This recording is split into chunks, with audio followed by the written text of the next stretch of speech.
So weche mabende koro nitiere kaunti ma Migori kocha en director ma ochung' ne weche mag yiero duond bura mar ODM kendo jaod bura ma Suna East Junet Mohammed olero ni nyalore ni koro gibiro dhi bago welo mar jochung' mag gi e bwo riwruog siasa mar Azimio Coalition.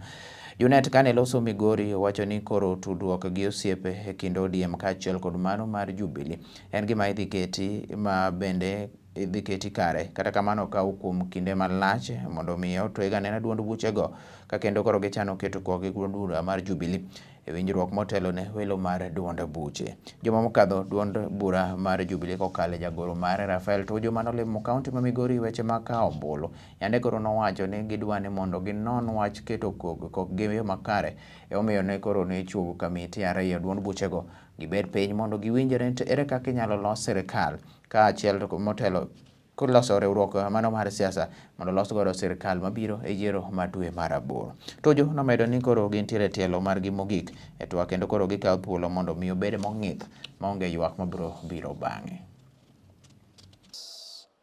We are partnering with Jubilee for sure. We are going to form a coalition with Jubilee for the 2022 elections, and we will come up with mechanisms and formulas to do nominations together, to do, now that we are partners, we will be doing things together. Yeah, whether it is nomination, whether it is politics, whether it is,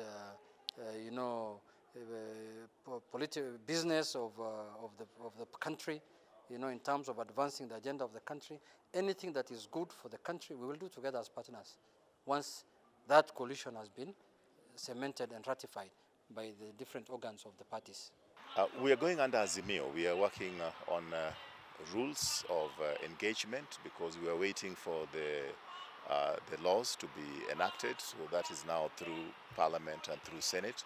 And we have a technical committee which is looking at all kinds of options. It will not be one approach being relevant for everyone. In some areas we will do consultations within the parties and say, here we only have this party doing the nomination, or here we'll do it as Azimio. But at the end of it, the consensus at the moment is that everybody will go as Azimio because we need those numbers in Parliament. Otherwise we'll make a mistake which has been made before and we don't want to repeat it.